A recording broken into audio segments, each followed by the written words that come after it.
on listening,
Okay, good morning.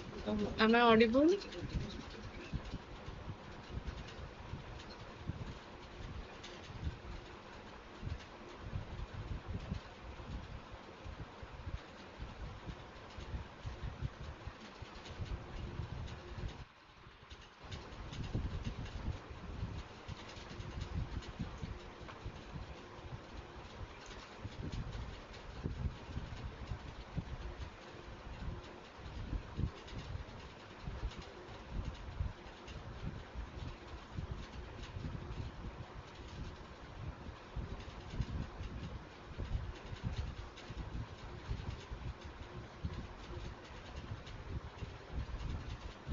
Am I audible?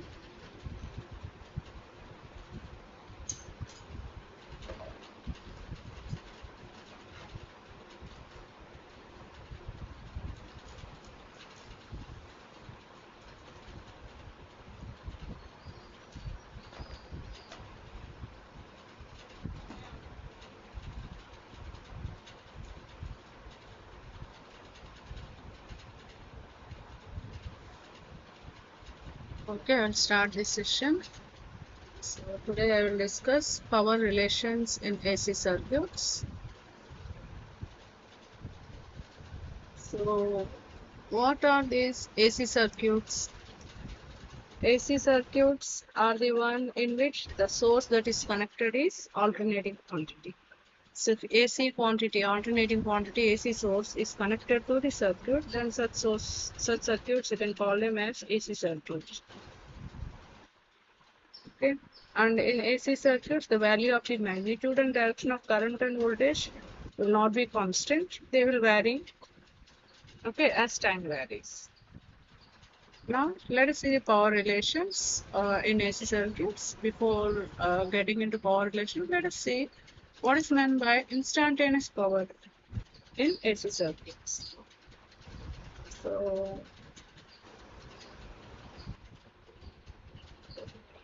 instantaneous power means it is the value of the electric power in AC circuit which is measured at certain instant of time. Okay, if the power in the AC circuit is measured at certain instant of time, then that power is known as instantaneous power. Okay, and the formula for instantaneous power is P is equal to V into I, small p equal to small v into small v. For example, there is a graph here. In this graph, if you see, this is current waveform. Okay, one cycle is shown here.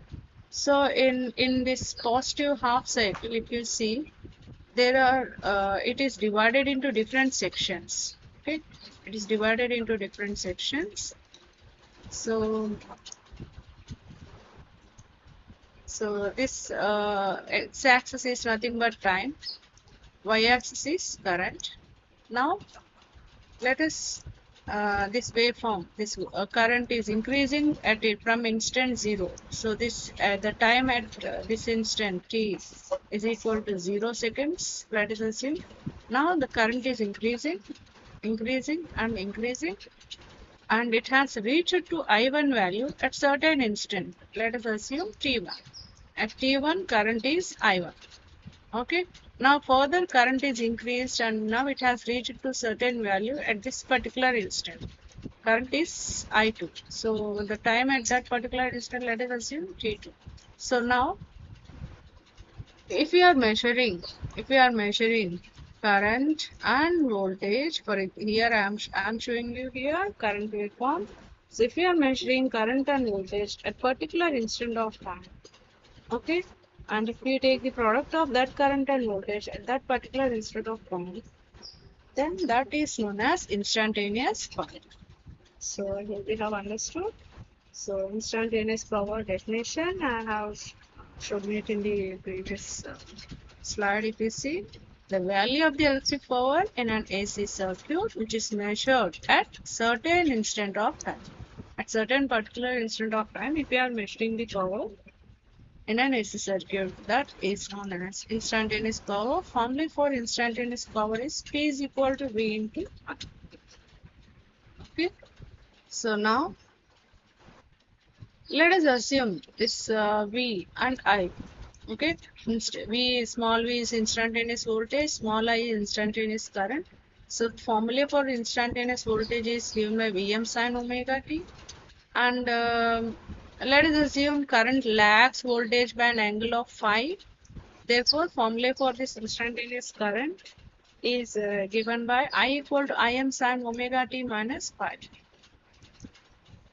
Okay, so these are the instantaneous voltages and instantaneous currents. So, okay, so instantaneous voltage is Vm sin omega t and instantaneous current is Im sin omega t minus phi. Why did we write minus phi here? The reason behind that is we are assuming that current lags voltage by an angle of phi. So what is phi? Phi is the phase angle between the voltage and current at any instant. Okay. So now this phi, if we observe here, I have mentioned omega t minus phi. Okay. So in this equation, current equation, phi is negative. Okay. So phi will be negative if current lags behind voltage. Phi will be negative if current lags behind voltage. Now, if current leads with respect to voltage, then phi will be positive. If current leads with respect to voltage, then phi will be positive. Okay, leads means what? If this is voltage, sorry,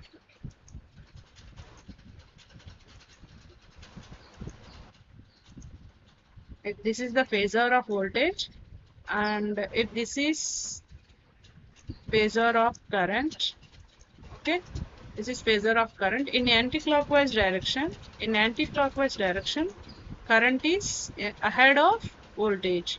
Therefore, current leads voltage. Okay, similarly, uh, if this is voltage and if this is current, this is the phase angle between phi. Phi is the phase angle between voltage and current. Here I have assumed 90 degree. Okay, in anti-clockwise direction, if you observe in this phasor diagram, voltage leads current. Okay, means current is lagging voltage. That is in the case of inductive circuit. Okay, current leads voltage in the case of capacitive circuit. Okay, now if I is equal to Im sin omega t. Okay, if I equal to Im sin omega t, there is no phi, and there is no phase angle between voltage and current. Means they are in phase. If this is V, cursor won't listen to me. It's okay. Okay, this is a phasor, voltage phasor V, and if I is overlapping V, there is no phase angle between voltage and current. Okay, so phi equal to 0. Then that means that current and voltage are in same phase. They are overlapping means they are in same phase. Okay.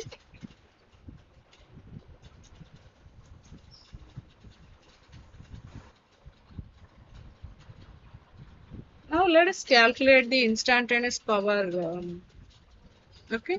So now let us assume, for example, we have assumed that it's an inductive circuit for which we are determining the phasor instantaneous power, and we have assumed phi is negative means current is lagging voltage.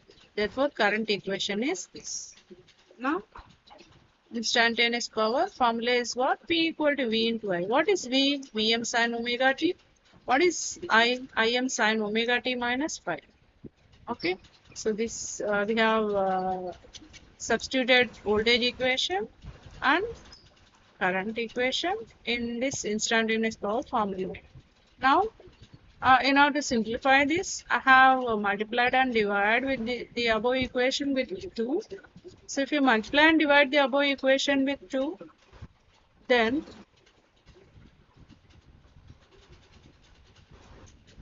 yeah, you can multiply it, and after multiplying, what I have done is I have taken Im Vm common. Okay, so what has happened? The sine omega t and sine omega t minus pi, I have written them aside. So after writing that, what I have done is I have multiplied this 2 with this sine omega t and sine omega t minus 5. Means I will get 2 sine omega t and sine omega t minus 5. I have what to say, I have shifted this VMIM above this 2. Means I have rewritten this equation as VMIM by 2 into 2 sine omega t into sine omega t minus 5. If you write if you have 2 sine omega t minus 5, so you can replace with an equation that is cos 5 minus cos 2 omega t minus 5.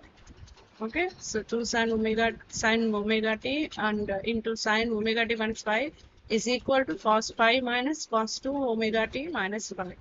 Okay, you must know these formulas, then only you can write. Okay, after that I have this expression which is multiplied with this whole term. So I have multiplied this expression with cos phi as well as this cos 2 omega t minus 5. So if you multiply, you will get Vm Im by 2 cos phi minus Vm Im by 2 cos 2 omega t minus 5. Okay. So here, if we observe, this instantaneous power P has two terms. Okay. This is one term. This is one term. This is term first term. This is second term. Okay. So if you observe in this second term, there is omega. Omega is what? Omega. Sorry.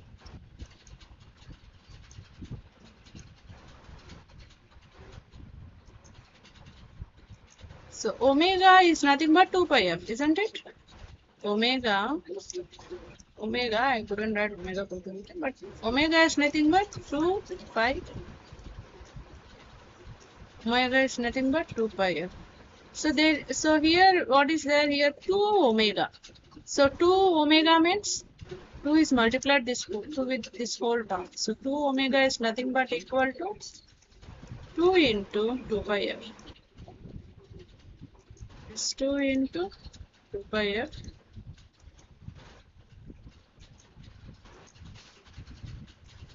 2 into 2 pi. So what is happening to the frequency here? 2 is multiplied with this frequency, isn't it? So what is happening to the frequency? It is becoming double. So in this second term, let's make cursor. Yeah. In this second term, what is happening? We are getting double frequency term. The second term you can call it as double frequency term, and the magnitude of the average of this term will be always equal to 0. So if we determine the average of this term, it will be always equal to 0, because average of a sinusoidal quantity over a one complete cycle will be always equal to 0. One complete cycle means what? 0 to 360 degree, or 0 to in radians 2 pi. It's nothing but one complete cycle.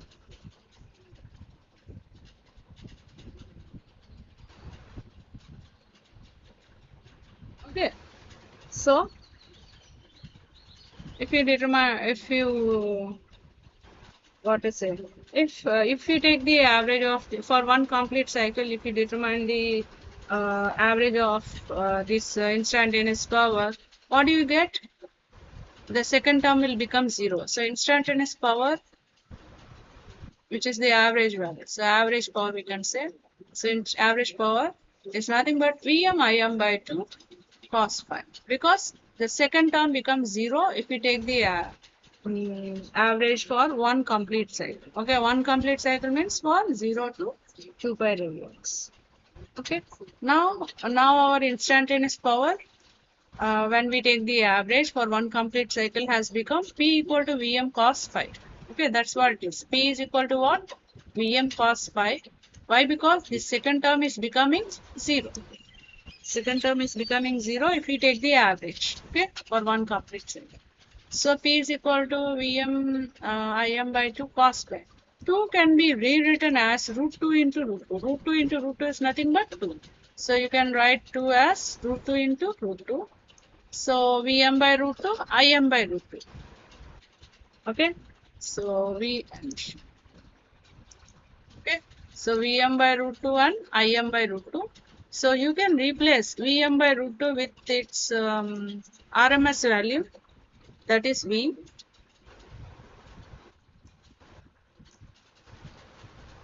Im by root 2 can be replaced with its RMS value, that is I. So V is the RMS value, which is equal to Vm by root 2. Vm means what? Maximum value of voltage. Im is maximum value of current. So you can replace Vm by root 2 with V. You can replace Im by root 2 with I. So P is equal to Vi cos phi. Okay, where this cos phi is known as power factor of the circuit. Okay, cos phi is nothing but power factor of the circuit. Now, in an AC circuit, there are three forms of powers. Three forms of powers are active power, or you can call it as true power, or you can call it as real power.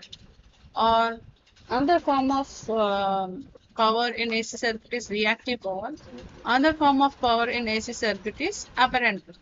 So there are three forms of powers: active power, reactive power, apparent power. Okay, so let us see these powers one by one. So let us start with active power. Okay, so active power is nothing but it is the amount of the total electric power in an AC circuit that is actually consumed to do some work. Okay, so the total electric power that is actually consumed or utilized by the load. Okay, the load, we already know that source is connected to the load.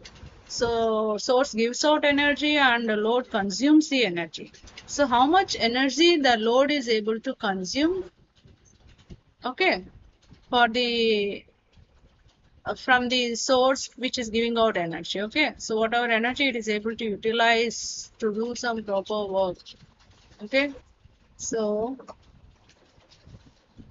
the that power, actual power which is consumed by the load, that is known as true power. Okay, that is known as true power or real power. So formula for this active power or true power or real power is P is equal to Vi cos phi. Okay, so just now we have seen average value of instantaneous power was Vi cos phi. So average value of instantaneous power is nothing but our active power.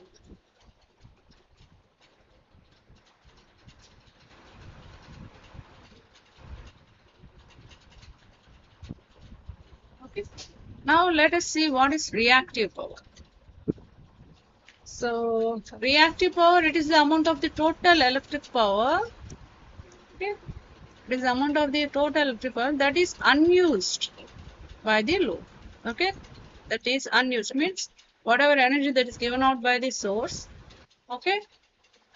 So from that total energy, whatever energy that is consumed by the load is the active power, and whatever remaining energy that was not consumed by the load, that is known as reactive power.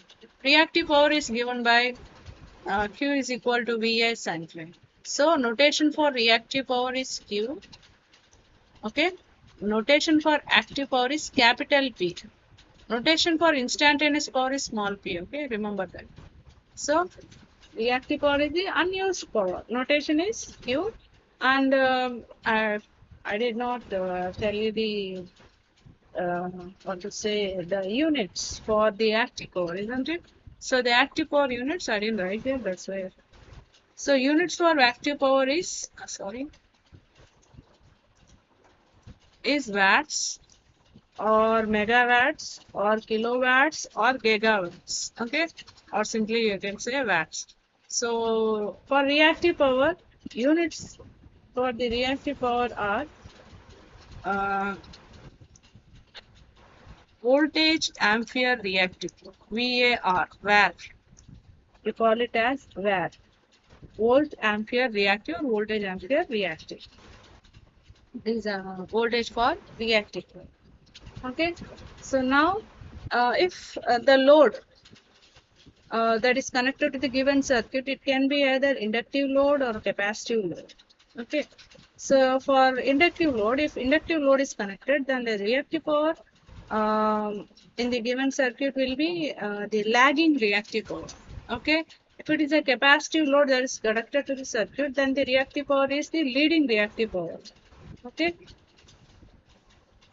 So in AC circuits, inductor and capacitor are responsible for the flow of reactive power in the given circuit. So if reactive power is there in the given circuit, that means that there is either inductor is present in the given circuit or capacitor is present in the given circuit. So these are the two types of powers we have seen till now. Another type of power is apparent power.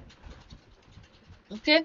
So apparent power is the total power produced by the source. So total power produced by the source when load is connected to the source. Just now I have told you that some the energy that is utilized by the load, which is given by the source, that is known as active power. If any of the unused energy is there, that is known as reactive power. Okay, so the addition of this reactive power and active power is nothing but apparent power. Means it is the total power that is given out by the source.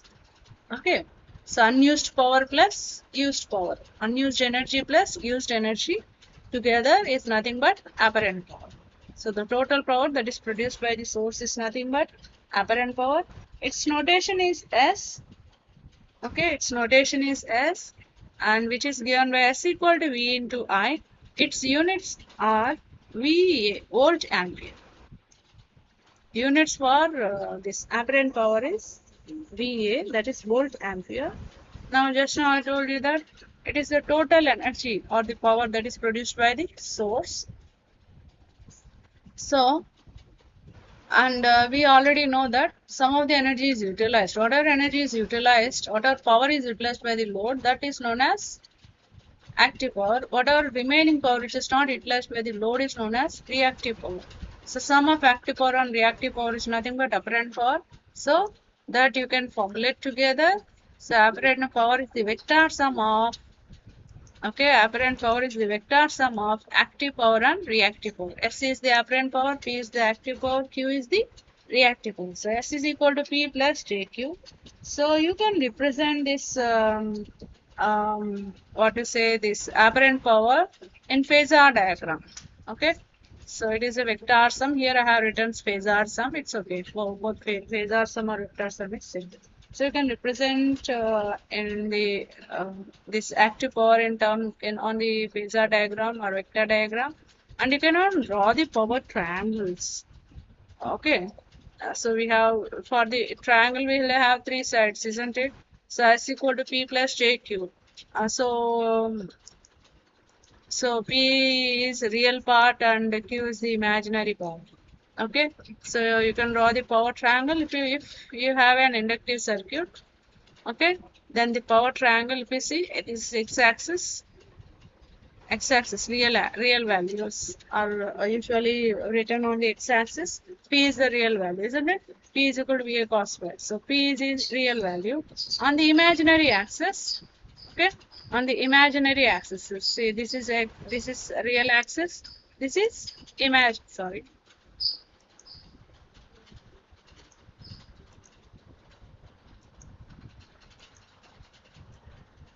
This is imaginary axis. This is x-axis is real axis. This is imaginary axis. Okay. So I have considered the negative axis here. This is negative axis for reactive power. Okay. So Q is on the imaginary axis. P is on the real axis. So here, since I have considered an inductive circuit, we already know that current lags voltage. Okay, so if it is an inductive circuit, so this is the phasor diagram. For the phasor diagram means power triangle. Okay, phasor diagram, even draw in terms of phasor diagram. For your sake, I will draw it. This is P. This is Q. Okay. So from Q, draw a dotted line.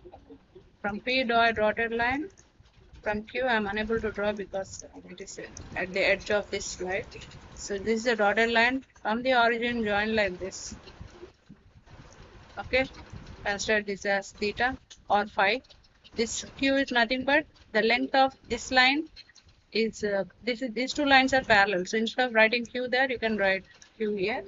So the vector sum of P and Q is nothing but S. Okay, so you must be able to understand. Okay, so this is the power triangle for inductive circuit. Okay, similarly, if it is a capacitive circuit, this is the power triangle.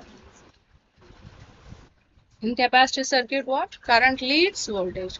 So if this is our real part, P, this is P, current leads, so Q I am drawing like this. And you just draw a dotted line from Q, draw a dotted line from P, vertical line, which will meet this line. And from origin, draw a straight line, which will meet this joining point. This is nothing but S, and this is theta.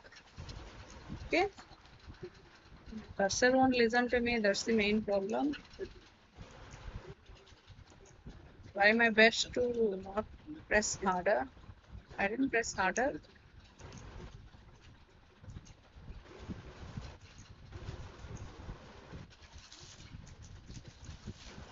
Theta, and this line is parallel to this dotted line, isn't it? So here you can write Q. So this is our phasor. This is the power triangle. So from the, if you are able to draw the phasor diagram, you can draw the power triangle or impedance triangle, whatever you want. Okay. So this is it. Okay. Now let us see one more term that is known as power factor. So power factor, it is the cosine angle between actually voltage and current. But in terms of power, if you want to write, it is the ratio of active power and apparent power. So what is active power? VA cos phi, apparent power VA. So power factor is nothing but cos phi. Okay. So power factor is simply, if you want to define power factor, it is the cosine angle between what to say, voltage and current. So power factor can be leading power factor or lagging power factor. So power factor will be leading if the load that is connected to the circuit is capacitive load. If capacitive load is connected to the circuit, then the power factor will be leading power factor, means current will be leading voltage by some angle theta. So here I have written phi. Okay, so by some angle theta.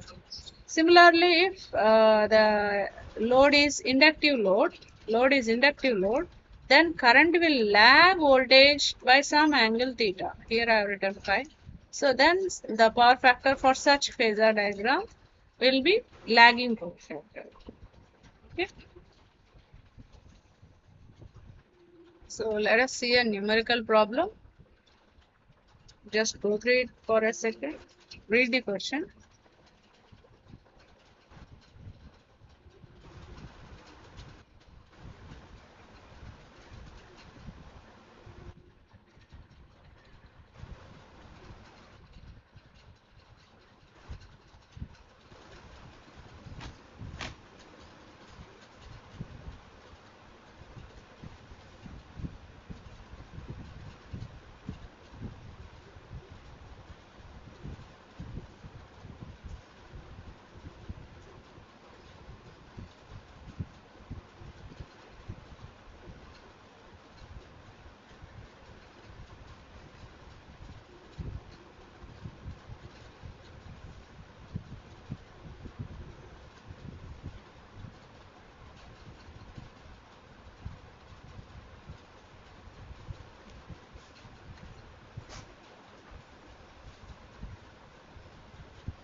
So if you see here in this question, it is mentioned if the RMS value of current and voltage in an AC circuit is 5 amperes and 220 volts. So RMS value of current is given, capital I, 5 amperes. Okay. RMS value of voltage is given, capital V, 220 volts. If there is a phase difference of 60 degrees, voltage and current phase angle difference, phi is equal to what? 60 degrees. Okay. Determine active power, reactive power, and apparent power. Simple. If you know the formula, you can determine it. Okay. So for determining the active power, what is the formula? P equal to VI cos phi. So we know V, we know I, and you know phi. Simply determine, you will get some P equal to 550 watts. Similarly, if your reactive power formula is going to be a sin phi, you know V, you know I, and you know phi value. So just substitute it and solve it. You will get Q value. Okay, reactive power value. Similarly, what is the apparent power? S equal to V into I. V is 220 and I is 5. So S is equal to some 1100 volt amperes. We have got. Okay. So these are all the basic terms that I have discussed before discussing the power relations in AC circuits. So let's get into the actual content. Okay. So let us start with the steady state analysis of resistive circuit. So I have considered only resistive circuit here. We will discuss individual circuits separately and we'll proceed. Okay. Or better, uh, these are the basics, isn't it? So I will just quit the class and I will start the class once again. You people can rejoin the session. I'm just closing this session. I will once again within 5 minutes I will start another session. In that I will discuss steady state analysis of this. So I want to separate the topic. That's why I don't want to combine all topics in one session. So I'll just close the session and I will restart within 5 minutes.